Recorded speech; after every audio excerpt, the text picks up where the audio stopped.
आज हम पढ़ने जा रहे हैं सेकंड ऑर्डर रिएक्शन। आप देख रहे हैं और सेकंड ऑर्डर रिएक्शन में आप लोग बताया हूं कि इस प्रकार की जो विक्रिया होती है ना, जिनकी केवल वेग जो होता है वो अभिकारक की सांद्रता के वर्ग के समानुपाती लिखे होंगे, या दो अभिकारकों के क्या लिखे होंगे, दो अभिकारकों की सांद्रता के प्रथम घात के गुणनफल के क्या होता है, समानुपाती होता है करके मैं आप लोगों को बताया हूं। तो द्वितीय कोटि की विक्रिया आप लोग देख रहे हैं, क्या देख रहे हैं, ए और ए लिखा है जिसकी अभिकारक दोनों रिएक्टेंट का यहाँ पे समान है। ये वाले में देखो ए और बी रिएक्टेंट क्या है, अलग अलग है, दिख रहा है, दोनों रिएक्शन करके प्रोडक्ट बनाता है, दिख रहा होगा आप लोगों को। मतलब रिएक्टेंट इक्वल है, समान है, सेम है और एक डिफरेंट है। अगर मैं रेट ऑफ रिएक्शन के अकॉर्डिंग इसको लिखूं तो दर मतलब dx अपॉन क्या होता है, dt होता है, समानुपाती का चिन्ह लगा हुआ है और आपका a की पावर लिखा हुआ है 2 क्यों लिखा है, क्योंकि रिएक्शन कैसा है, द्वितीय कोटि का है, समझ में आ रहा है। ऑर्डर रिएक्शन कितना है, 2 है। तो सेकंड वाला फर्स्ट वाला हो गया, सेकंड वाला में आप देख रहे होंगे a और आपका b, क्योंकि अलग अलग है। अब मैं इसी में हम लोग क्या करेंगे, वेग स्थिरांक निकालेंगे। देखो लिखा है द्वितीय कोटि का विक्रिया के लिए वेग स्थिरांक का समीकरण जब दोनों अभिकारकों की सांद्रता क्या हो, समान हो। देखो a और a क्या है, दोनों समान है, तो इसके लिए अपन एक व्यंजक निकालेंगे और व्यंजक इस तरह का है, आप ध्यान से देखिएगा। पहला यहाँ पे देखो a और a है, मतलब अभिकारक है, अभिकारक से क्या बन रहा है ना, प्रोडक्ट बन रहा होगा। अब मान लो कि बाद जब अभिक्रिया प्रारंभ नहीं हुई है, t अगर 0 है, जी मतलब समय क्या है, 0 है, और हमने उसका प्रारंभिक फेज में, प्रारंभिक अवस्था में उसका जो कंसंट्रेशन है, उनकी सांद्रता है, हमने a को क्या लिया है, a और a को क्या लिया है, a। अब रिएक्शन भी हुआ नहीं करके, प्रोडक्ट बना नहीं करके क्या हो जाएगा, 0। अगर मान लो टाइम 0 था, अब अगर टाइम मान लो कि बाद 0 ना होकर वो 1 मिनट ले लिया, 1 मिनट ले लिया, जितने भी लेना ले सकते हो, लेकिन हमने यहाँ पे 1 मिनट लिया, तो a आपका जो कैपिटल A दिख रहा है, उनका जो x मूल क्या करता है, बाहर निकल जाता है, इसलिए हमने क्या लिखा हुआ a माइनस एक्स, यहाँ पर भी क्या लिखा है, a माइनस एक्स, और यहाँ पर प्रोडक्ट में क्या आएगा आपका x। अब इसी चीज को हम लोग रेट ऑफ रिएक्शन में अगर है ना पुट करें, यहाँ पर रखे, बनाए समीकरण, तो कुछ इस तरह का बनता है, rate of reaction dx upon dt, समानुपाती का चिन्ह लगा हुआ है, प्रोपोर्शनल लिखा हुआ है, a और आपका a दो दिया हुआ है। अब दोनों की वैल्यू लिख दिया मैंने, a की वैल्यू a माइनस एक्स और a की वैल्यू a माइनस एक्स, ये समीकरण नंबर 1 हो गया। ये कांस्टेंट, ये समानुपाती का चिन्ह हटा के मैंने क्या लगा दिया है, कांस्टेंट ये लग गया है, बाकी r एज इट इज है। अब आगे देखते हैं उधर।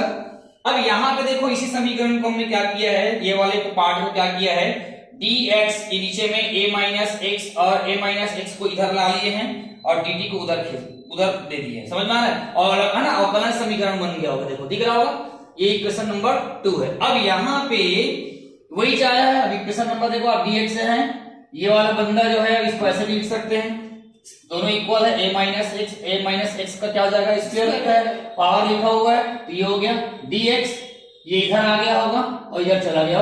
अब समीकरण जो 3 बना है, समीकरण 3 के दोनों पक्षों में क्या करना है, इंटीग्रेशन करना है, समाकलन करना है। तो आप समाकलन का क्या करना है, साइन लगा दो, ये लगा हुआ है देखो, समाकलन का साइन लगा हुआ है, dx या 1/1 माइनस एक्स की पावर d वहीं पर है, इंटू करेंगे तो वही आएगा, ठीक है। उसके बाद k है और समाकलन आ जाएंगे, क्योंकि कांस्टेंट का इंटीग्रेशन नहीं होता है, d और t लिखा हुआ है, आप देख सकते हैं। अब यहाँ पे तुमको एक चीज याद रखना है, थोड़ा याद करके रखना है इसको, इसका हल नहीं बता रहा हूं मैं क्योंकि जरूरत भी नहीं है। जब इंटीग्रेशन 1/1 a माइनस एक्स की पावर 2 और dx को अगर सॉल्व करेंगे, तो सॉल्व करने के बाद हमको कुछ ये मिलेगा, समझ में आ रहा है, मैथमेटिक्स वाले बच्चे लोग जानते हैं इसको अच्छी तरह से। तो a 1/1 क्या लिखोगे, a माइनस एक्स इक्वल वही है, k वही है। अब इसका आपको पता है क्या होता है, t होता है, जब ये हट जाएगा तो इसकी जगह में एक कांस्टेंट क्या करेंगे, समाकलन स्थिरांक लगा देंगे और आपका समीकरण नंबर कितना हो गया, 4 हो गया।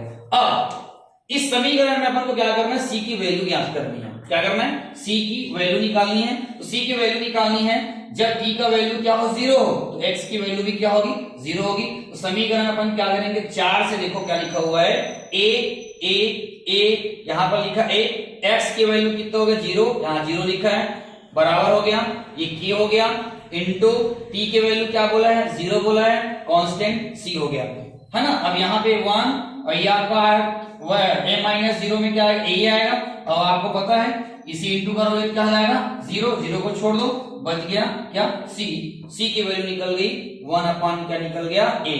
अब ये c की वैल्यू जो है, इसी की वैल्यू जो है उसको क्या करेंगे, पुट करेंगे आगे समीकरण क्या करेंगे 4 में रखेंगे। ठीक है, आगे देखेंगे। अब चलो करो। हाँ, तो हम बात कर रहे थे समीकरण 4 में सी का मान रखने पर। समीकरण 4 यहाँ पर दिख रहा होगा, तो समीकरण 4 में सी का मान रखेंगे तो देख सकते हो क्या लिखा हुआ, a upon a minus x बराबर k into T plus plus. अब c के जगह में क्या रख दोगे, c के जगह में 1 अपान क्या रखोगे, a रखोगे। ये देखो समीकरण 6 बन गया। अब कुछ नहीं करना है, ये वाला प्लस में देखो, प्लस में है, प्लस में क्या करेंगे, इधर लाएंगे तो माइनस हो जाएगा। तो 1 अपान क्या होगा, a माइनस एक्स, ये अंदर आएगा तो क्या जाएगा, a अपान क्या होगा, 1 अपान a माइनस बराबर k। क्लियर है तक? अब यहाँ पर देखो, यहीं पे एक बड़ा पिक्चर होने वाला है। अब यहाँ पे ध्यान समझना, ये दोनों का एलसीएम लिया है, ये a वहीं पर है और ये वाला वहीं पर है। क्लियर है? अब करने के बाद क्या करना है, इसको देखो क्या करना है, इंटू करेंगे। ध्यान समझना, इसके साथ ये इंटू हुआ है तो a आया है, इसके साथ ये इंटू किया क्या है, माइनस का माइनस। अब ये जो दिख रहा है इसके साथ इंटू होगा तो क्या आएगा, वही आएगा। समझ में आ रहा? ये लिख दिया, बाकी के और टी आ गया। अब यहाँ पर इसको देखो ध्यान से, इसमें क्या हो रहा है कि ये तो सेम है, ये वाला पार्टिकल तो सेम है। अब यहाँ पर देखो ये a है और ये a है, ये माइनस है और ये माइनस है। माइनस का a के साथ होगा, माइनस का a के साथ होगा तो वही आएगा, और माइनस का माइनस x के साथ होगा तो माइनस माइनस क्या आएगा, प्लस। ये देखो प्लस x लिखा हुआ, समझ लो किताब में लिखा हुआ है। समझ में आया? तो ये वाला सेम है, ठीक है, ये वहीं पर है। अब ध्यान समझना, यहाँ पर मैंने क्या बोला है आपको कि ये जो माइनस और के साथ हुआ तो माइनस आया, ये माइनस और ये माइनस एक्स के साथ प्लस आया, बाकी आर एज इट इज है।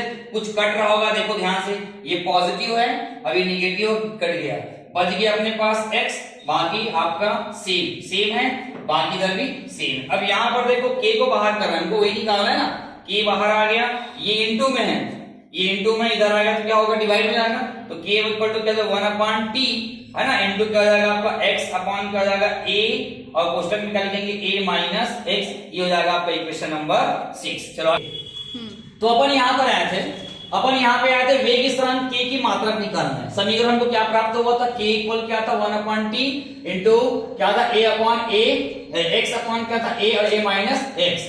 यही इक्वेशन था, सेम है, देख लो यहाँ पे ये भी है, बस ये वाला एक हमने इधर ला दिया है, कि मतलब है जस्ट का तस लिखा हो, बस k निकालना। यहाँ पर एक दिया है a और t, कंसंट्रेशन और आपका क्या दिया हुआ है, समय, टाइम दिया है, तो ग्राम अणु और आपका सेकंड लिखा हुआ है, ग्राम अणु प्रति लीटर सेकंड लिखा हुआ है। इसका भी वही होता है, ग्राम अणु प्रति लीटर होता है, और इसका यही होता है। अब जो कट रहा है उसको हमने क्या कर दिया, वहां से हटा दिया गया है। ठीक है, तो k की वैल्यू क्या निकल गया, ओवरऑल लीटर निकल गया, ग्राम अणु ये है, ऊपर जाएगा तो इनवर्स हो जाएगा, और आपका सेकेंड है तो सेकेंड के ऊपर जाएगा क्या जाएगा, इनवर्स। तो इसकी इकाई सेकेंड ऑर्डर की वेग है ना, सेकेंड ऑर्डर कोटि की जो आपको दिखाई दे रहा है वेग स्थिरांक k की मात्रा क्या होता है, ये होता है। अब बोल रहे विशेषता, बोलेगा विशेषता भी लिख देना। किसी अभिक्रिया के निश्चित प्रभाव को पूर्ण करने में लगा समय जो है प्रारंभिक सांद्रता की व्युत्क्रमानुपाती होता है, मतलब आधी होती है। आधी होती के लिए क्या करना पड़ेगा, आइए इधर देखते हैं। माना की अभिक्रिया आधी हो जाती है, आधी मतलब अपन अर्धायुगार पढ़ते थे नहीं, इसमें आधी अभिक्रिया क्या हो जाती है, पूर्ण हो जाती है, बस वही टाइप की है। तो x जो है उसकी जगह हम लोग क्या रखेंगे, a/2। बाकी समीकरण को वापस लाओ, k equal to 1 upon t, 1 upon t into x, x upon क्या होगा a माइनस एक्स। बस हमको t निकालना है, t बाहर ला देना, t अंदर जाएगा, तो यहाँ पर क्या जाएगा इंटू a, x के जगह में क्या रखोगे a/2, इसे हम क्या रखोगे a/2, a वही है, ये वाला वही है, लेकिन x की जगह में a/2 रख दिया। आया समझ में? दूसरी बात, t वही है, 1 अपान k वही है, इंटू ये आपको दिख रहा है, इसमें ये दिख रहा है, ये वाला 2 को हमने नीचे ला लिया है, बाकी सेम है। ये आपका 1 हुआ, ये वाला 1 हुआ, माइनस a/2, तो 1 में आधा गया तो कितना बचेगा, आधा ही बचेगा, उतना ही बचेगा, ला दिया।